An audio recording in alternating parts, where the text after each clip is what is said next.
Well, hello, my friends. Welcome back. Welcome back to this thing of ours, the Grand Torino. It starts again.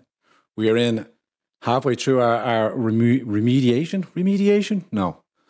Recovering well, I should say. And thank you for all your well wishes as we wait for the room to fill up and for people to join us. And before I bring our good friend, Dr. Bruce Scott, for this week's Scott's Views, that we give a shout out to our friends, the long-time supporters of the Little Farmer, the littlefarmer.ie. We love our enzymes so much, we keep them alive. Wheatgrass and barleygrass juice full of mighty antioxidants. Small wonder they're so good. One wheatgrass shot is equivalent to 1 kilogram of your leafy green veg, and barleygrass juice is full of antioxidants. Just shake and shoot. Links popping up there again, how you can support and where you can find the Gran Torino, and a quick bit of self-promotion as well. Gran Torino now joining Ray Abo over on the World Broadcasting Network on WBN 324. Join me for my slot at 11 a.m. every Sunday, broadcasting on a now very substantial platform. Peaking there last Sunday at number 2 on the American airwaves, alongside Fox News, no less, maybe, and Newsmax on their way into the ascendancy, and joined in great company by the great Mark Levin. And I don't know who these pretenders are, the Blaze. I don't know, you might have heard of them. I never heard of them. Of course, I am joculating. But like I said, the link is in the comment section there now, and link will be in for those of you joining us over on YouTube after the fact. I will be mingling with you in the live chat. I look forward to engaging with you there and seeing all familiar places. Lots of singing, lots of merriment. Like I say, the World Broadcasting, there will be a link there to the app. You can also get a app you can support there on PayPal. Again, like all things, like the new media that is growing and burgeoning as we face into the potentiality of a radical socialist agenda coming from the United States if Joe Biden is elected president. You know, it's still 50-50. There is a conclusion. We are in the midst of a Dallas South Fork type episode. We have to tune in for part 2, and it's probably another 2 weeks ago. December the 14th is when all things will be and should be ratified, and we will get the eventual outcome, whether President Trump's litigation and prosecutions and the exposure of huge watts of voter crime and software malfeasance. We have to see how those, if those indeed do get any traction, but mainstream chugging along, and they're quite happy with their candidate, and don't you forget about it. Let me drop down that there. Like I say there, yeah, I'll pop that again. Let me go up to Bruce. I'll just jump over here. Bruce, my apologies. Hello. Hopefully I got through. How are you? So great to see you. Thank you for joining me. Welcome back. Live chat. Let me check in with you. We got Junior Cahill in the house joining us over on D Live. Our good friend Michael John Dennis, also our Manchester. All right there, Manchester. All right there, that kid. Keith Cookman joining us on Periscope, all the crazy gang here. And for those of you following, like I say, I'll be with you in the live chat over on YouTube. Bruce, welcome back. Thank you for joining me. How's things with you? How's Scotland? How are you getting on over there? It was good to be. I've been away for a few weeks. I was doing some teaching. Teaching on Zoom. It was my first time of doing teaching on Zoom to trainee therapists, and it's all the rage. It's all the rage. It was so it was a bit of a change from coming on here. It was very interesting. They're adult learners, the people who are interested in becoming therapists, and I introduced some of the ideas I've discussed on this channel. Actually, fantastic. How were they received? Well, I mentioned I gave them some reading with some of the speeches that I've quoted by Alexander Solzhenitsyn, which I'm very fond of, as people who watch my YouTube channel will know. And it was very, they were a very good bunch of people that I taught. But one of the first comments I said, what do you think of the reading? And one of the first comments was basically, oh, isn't Solzhenitsyn a bit problematic because he's really? Right regarding whoa. Yes, that's a little bit spicy there, the old Solzhenitsyn. A little bit spicy, you say? Yeah, a bit conservative, a bit religious. I said, that's my first thing. I thought, wow, but it shows you how deep the conditioning goes. What is the age range of the students that are in attendance on them courses? It can vary. It can vary. Generally speaking, when you train as a therapist, it's preferable if you're a little bit old, bit of life experience. You know, these people who go into train as a therapist or a counsellor straight out of university, you know, if they're 22, no real life experience, and it's theoretical. Yeah, you have to really have a kind of other life before being a therapist, I think. That makes sense. So preferably you need a bit of life experience, be a bit older, but even people probably younger than me or the same age as me, we were thinking of training, but that was the kind of, but they were very unfamiliar with these kind of ideas, of course, because the education system since I was a boy has gradually conditioned us to this kind of socialistic, anti-Western ideology. And I'm just bringing up your channel there, just for those of you viewing abroad who might not have come across Bruce's channel. It's Scott's View there. Let's see if we can get some of the subscription up there. Bye. Sorry, Bruce, carry on. It shows you how much. I mean, I can, you know, I count myself in that as well. Of course, I mean, I had an awful lot of unlearning to do, in wrong think, very Orwellian. But yes, so that was interesting. But also, I was speaking at one of the rallies in Edinburgh while I was away from Gran Torino. I was at Saving Scotland rally. It was very interesting. Yeah, how was it? Tell us. It was I was speaking at it, and I was talking about the British Psychological Society and SPI-B, the psychology unit of the UK government, which are informing all the governments in the UK, basically saying that they were breaking their ethical guidelines, and but their ethical guidelines are essentially to do with safeguarding in regarding applied psychology and avoidance of physical and psychological harm. And I went through the guidelines, summarized them, and said, well, basically they are not doing this. What suggesting the lockdown in the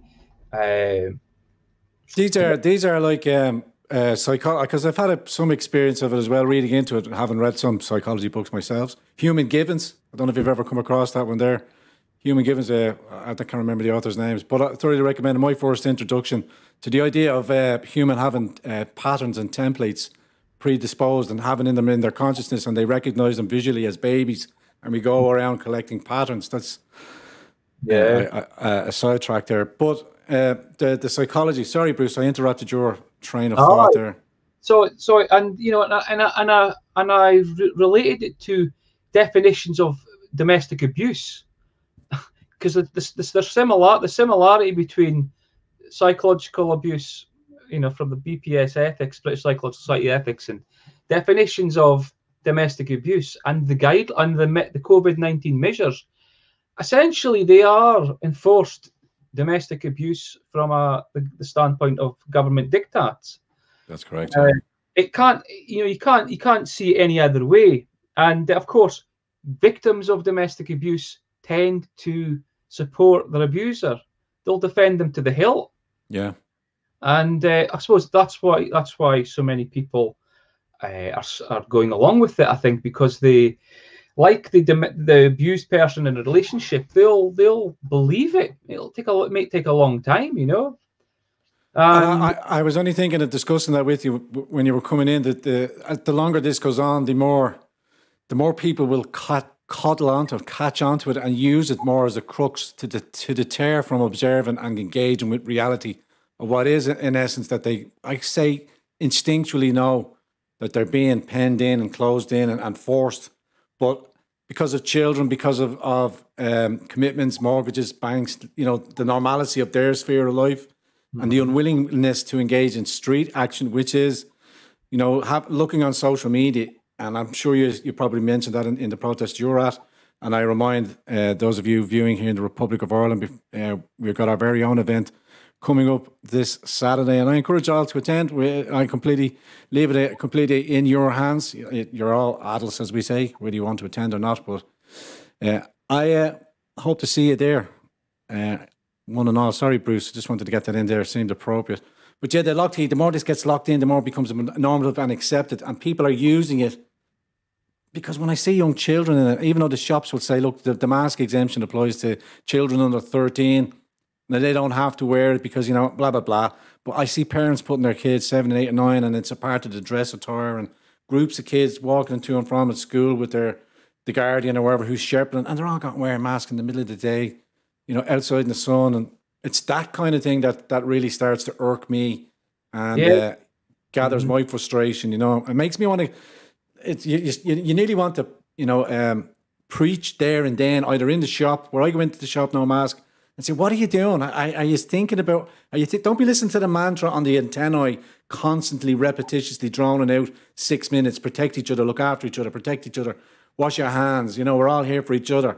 And the shops are conditioning that because they're applying to the regulations so that they can stay in business. Now, I know I'm spiraling off, but that enforcement, the longer this goes on, if we don't get that, we need to stand up, and we need to understand that if we don't enforce the Constitution and our civil liberties, once the drunkards that are in power keep getting drunker and drunker and more power that we're giving them and allowing them to take, and that goes for the United Kingdom as well, they only understand mass public dissension on the streets. And I mean just gathering in numbers, like what they're doing in the United States with Gavin Newsom. They're banging at his door. We had a touch of that outside over here in the early days of the protests and stuff like that. They didn't like that, but that's where it's going to have to come. On their door, be it first, because when the trouble comes about, like we said, your universal basic income and the rest of it, and all the trouble that's going to bring, Bruce. But I've taken over there. Sorry, jump in there, Bruce. Go ahead. The mask. I think the mask thing's absolutely abhorrent. I mean, I've been quite active on social media, tweeting to the Scottish Government, Nicola Sturgeon, and to certain schools. I talked about that in the talk in Edinburgh, actually.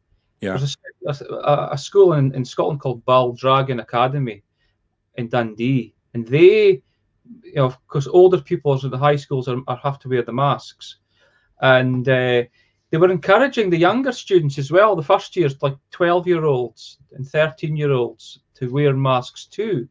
And I tweeted the head teacher of the school and the high school and the government. I said, have you done a risk assessment? And I included a short pamphlet that I've got a copy of, which talks about the harms of masks, you know, oxygen deprivation, headaches, bacterial infections, etc. And I said, this is the sort of stuff you're dealing with. And of course, the data shows that children are generally, you know, COVID's not a thing for children really. So, and for teachers of teacher age, the head teacher blocked me straight away. Completely blocked straight away.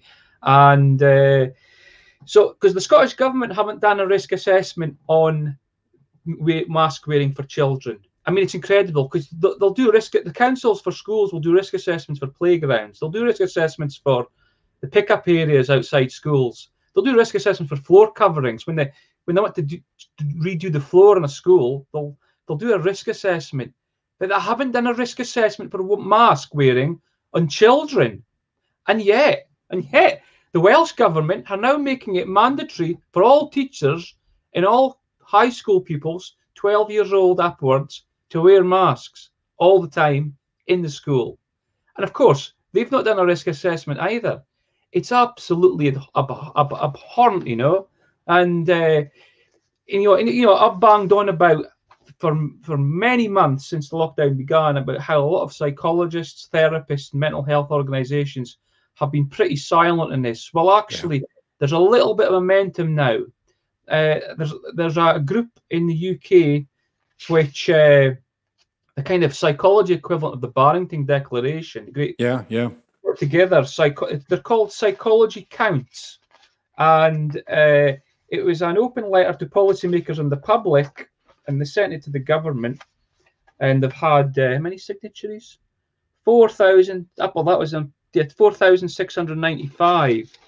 And they go through the harms, the different concerns that they have, the psychological concerns. The idea of heightened fear and unpredictability of the situation, and how the infringement of the Nuremberg Code. I'm sure they mentioned that. I know everybody's talking about the Nuremberg Code again. That's been completely ignored. I'm not sure if they mentioned that, but they mentioned the fact that this constant engagement of fight or flight is bad for Yeah.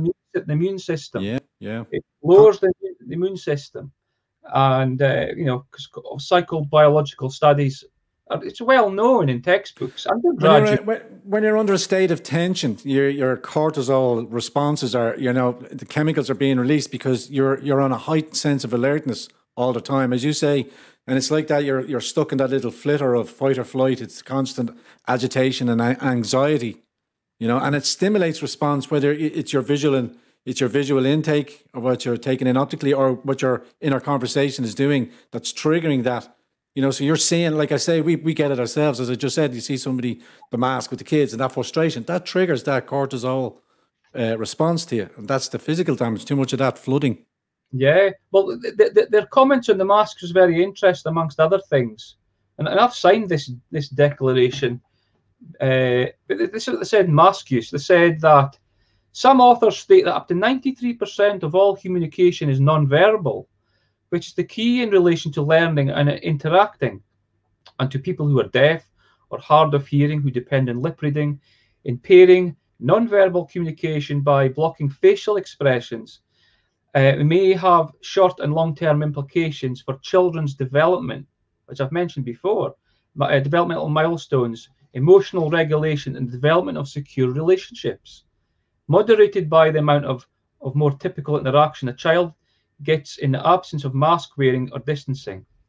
The distressing effects of only 2 minutes of interaction with an expressionless face, not dissimilar to a masked face, on an infant can be seen in video footage of the well-known still face experiments. And I remember years ago I taught that to trainee psychiatrists when I was teaching developmental psychology. And it's very distressing for an infant for the face to be hidden. And they go on to say the covering of the face can lead to a sense of anonymity and social isolation, changes to social dynamics such as distrust, aggression, and reduced awareness of others' needs, for example, for not being able to see signs of distress. Enforced mask wearing has also created division, labeling of people as altruistic versus selfish, and discrimination, restricted access to those who are exempt within society. So it's that was one of the points that they made. Amongst, you know, of course, they talked about physical distance and isolation, and the problem that isolation can, you know, lead to loneliness and multiple psychological and physical health problems, and it's a predictor of suicidal thoughts. Isolation. And this is my point. This is what I keep. And there's an article be coming out. I've written the psychological attack on the UK, and it's coming out soon. I'll give you a link to it in due course. But yeah, please do. Yeah, please do. It's you know, I've said that what the British government are doing in the applied psychology unit, they are deliberately creating a position where mental ill health. They're creating mental ill health. They're creating the increased suicide risk, and that's part of the lockdown process, where everybody's saying now that the cure is worse than the actual disease. This is the collateral damage of implementing this lockdown, as you say, as we say, kind of phrase, collateral. Yeah. And of course, they go into. I mean, the quote references. They have references. You can check this out. And this loneliness and isolation, it can increase the risk of physical conditions like heart disease, strokes, progression of frailty, and even death. Older adults living alone in care homes have been particularly neglected. Specialists working with people with dementia have been attempting to raise awareness regarding the terminal nature of social isolation within their client group. So they're dying. This is the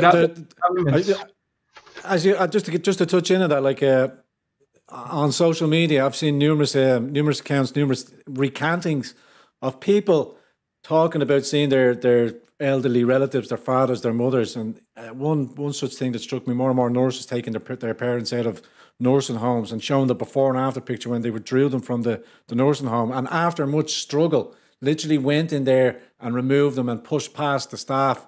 And you know, we've seen in the UK the retired nurse trying to take her elderly mother home to look after herself and being arrested and taking a 92-yard. The disgusting nature of what's going on in the UK and the police state that people are being suckered to. I listened to talk radio some very informed voices there, and all ranging of voices mentioned on, but it's still, we're having the polite conversation. You know, they are the talking heads, even though they're coming to realization, this is out of control, this is out of whack. I see Sky News doing it the same. People have to understand, it's taken to the streets. I mean, affirmative, positive, physical action, it has to take place. And I believe the longer that's delayed, and the longer this is inculcated into people's mindset, the harder that's going to become. Yes, it's incredible. I mean, the UK government, I suppose the Irish as well, there's been this the scaremongering of anti-vaxxer information and calls for people to be silenced, censored, for platforms to take down videos. I mean, there's a Dr. Michael Yeadon, who was I worked for Pfizer for many years, the drug company. His video basically criticising the UK government's policy on the use of the PCR test, and basically saying that the pandemic's over, and that the only reason it's not over is because SAGE, the UK government scientific advisory body, have said it's not. His video is taken down. I mean, he is a scientist, and he has his views, but it's regarded as dangerous information. And Matt Hancock, the health secretary, was on LBC this morning talking to Nick Ferrari, saying how great, that the Oxford vaccine's 70% effective, 70%. Yeah. And Nick Ferrari was going along with this. It was painful, and I tweeted them because I've got ethics from the Oxford vaccine. Yeah. I told I'll read it out. I've got the picture here. I've got the picture. I'll have to read it out. Yeah. It says important. This where is it? Because essentially, this is from the ethics of the Oxford vaccine, and I said, why didn't you mention this on the radio show this morning? Why didn't Nick Ferrari? Why didn't you question him on this? So this is from the Oxford vaccine trial papers. Manufacture of vaccines and clinical trials are regulated and subject to approval by the government body called the Medicines and Healthcare Products Regulatory Agency, the MHRA. The MHRA have strict standards for manufacturing vaccines and subsequent testing to ensure safety. Due to the urgent need for a vaccine against COVID-19, with agreement for the MHRA, some of the tests usually required for a newly manufactured vaccine have been modified in order to make the vaccine available more quickly for assessment in this clinical trial. With any new medicine or vaccine, there's always a possibility of an unexpected side effect. And of course, and I sent him this information as well, the MHRA says here, this is somewhere else I got it from, I can't remember the sources, but this is correct. For reasons of extreme urgency under Regulation 32.2 something C, related to the release of a COVID-19 vaccine, the MHRA have accelerated the sourcing and implementation of a vaccine-specific AI tool because, strictly necessary, it is not possible to retrofit the MHRA's legacy computer system to handle the volume of adverse reactions that they're expecting to be which will be generated by the COVID-19 vaccine. Therefore, if the MHRA does not implement the AI tool, it will be unable to process these adverse reactions effectively. This will hinder its ability to rapidly identify any potential safety issues with COVID-19 vaccine and represents a direct threat to patient life and public health. Reasons of extreme urgency, the MHRA recognises that its planned procurement process for the Safety Connect programme, including the AI tool, would not... AI tool, that keeps, I want to strike that home, the AI tool in a vaccine. Just listen to what they've been saying. So you get the picture. You get the picture. And of course, I also mentioned a key point, which no politician in the UK government have mentioned in their interviews on mainstream media, is that the new COVID-19 vaccine, and people can fact check me for this, of course. Please do, fact checkers. Fact checkers. We love the fact checkers. The fact checkers never come to my door knocking. Basically, it's exempt from liability for any harm or death from it. And the UK vaccine payment scheme, which has covered some vaccines, the COVID-19 vaccine is not on it. So the situation is, the vaccine was rushed. The MHRA okayed rushing it through. They're having to make up a special computer system to handle all the adverse reactions they're going to get. So I'm sorry. I mean, I'm not convinced. I think. So I've said you have to be transparent. I mean, I said that in my last video I've just made. You have to be You can't have it. You can't shut down anti-vaxxers one minute, but not be transparent with these things. You've got to tell Bruce, let me jump across, and you'll probably scold me, and you of all people, me trying to say this to you, but I want to perpetrate it now. My good friend Michael Sullivan, who writes for the Free Press, he brought this to my attention as well, and I'm often remiss to remind myself, and it just struck me there as well. We're constantly using their language. We have to stop using anti-vax, regardless whether they print it in newspapers. We're vaccine safety aware. However you want to abbreviate that, don't identify with their language, because that just keeps repeating it and driving it home into their narrative. When we speak about it, even amongst ourselves like this, and you might, like I said to you, a psychologist, I don't know, I'm speaking to the converted, but also on that vein, we should also stop sharing links on our social medias to particularly here in the Republic of Ireland. We do it all the time on our apps, on our Facebook. We get the Irish Slimes or the Independent, and we paste their link and share it, and it gets views. We're clickbaiting them. We're feeding the trolls. Take a picture of it, take the headline of it, archive it, or take it outside. Don't give them the clicks, because that's what they're doing as well. We have to understand that part of the psychological warfare. Bruce. Yeah, well, yeah. It's like, as I've said, it's like, what is wrong with debating different ideas of the science? You know, it's getting to the stage where science is being regarded as a dangerous thing to talk about. You know, so it's not being anti-vax. I mean, I'm not anti-vax. But even that, as you say, there's science inquiry. I mean, every scientist knows everything has to go to peer review. Everything has to be open to the community. Everything has to be test positive, that they can repeat the test outside of your test and match your conclusions or extrapolate whether they agree with your hypothesis, you know, under peer review. We don't get that. We haven't got that. We don't. And I keep saying it, Koch's postulate, but regardless of that, there's no identifying of the COVID-19. This is going to morph into COVID-21, January, February.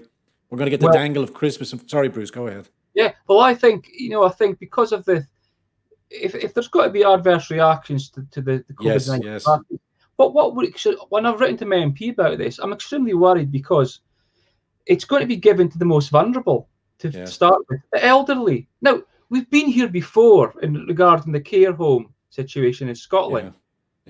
They sent elderly into the care homes supposedly positive with COVID-19, and they died, and there's a huge amount of deaths in the care homes.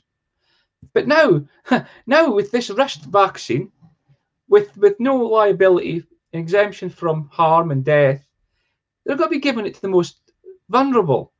I mean, you know, a few years ago, my mother ended up in hospital after the flu vaccine.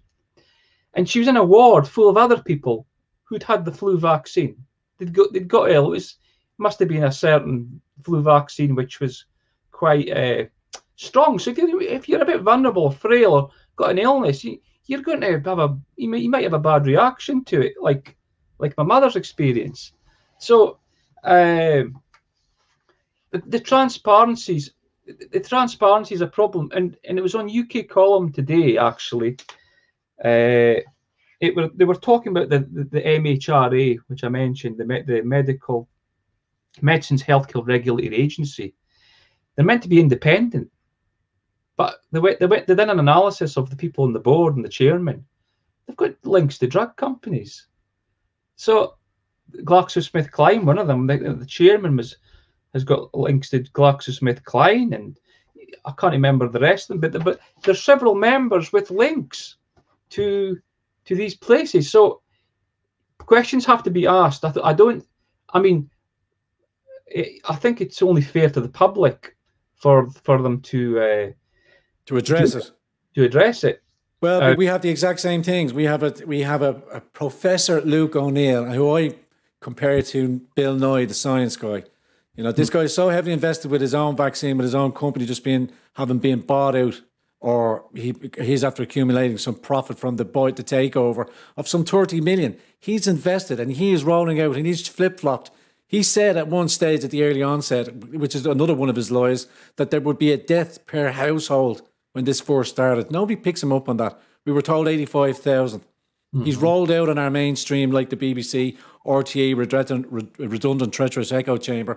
And he's constantly saying, well, we don't need a mask, you don't need a mask. And now it's, yeah, you got to wear a mask. He's like Fauci, the flip-flop. And now that there's a sniff of a Biden presidency, this will be full lockdown in the United States if he gets in. He will mandate that and they'll ticky the boot. Like, even though it's unresolved, I want people to prepare for 4 years.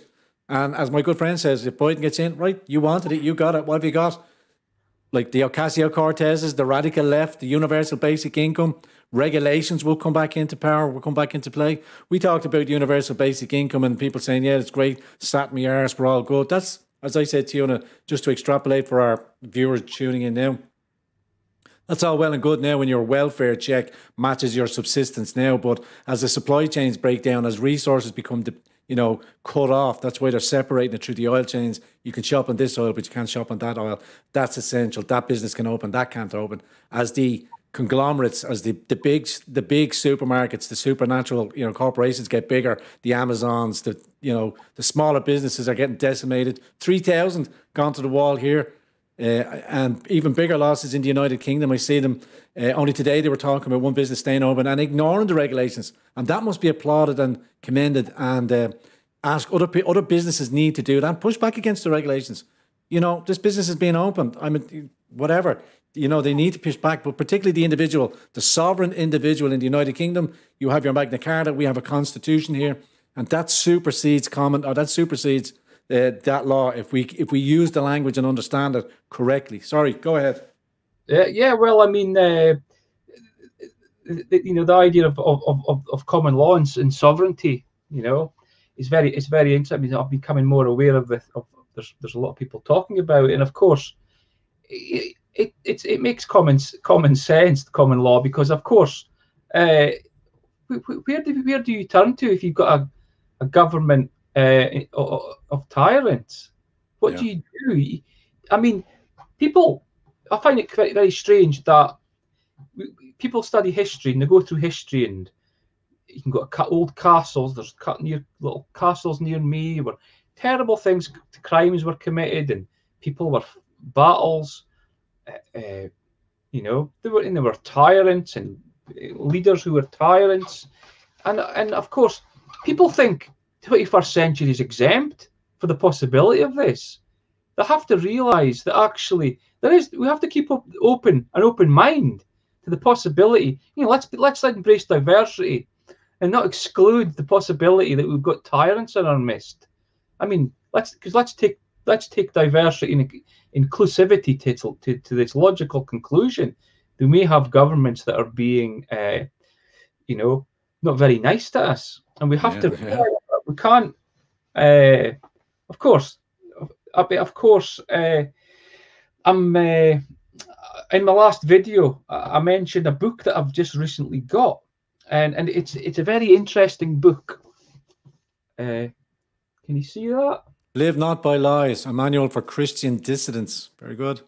Yeah, written by an American author called Rod Dreher, and he basically he talks about he interviews people who lived under totalitarian communism in the Eastern Bloc. Yeah.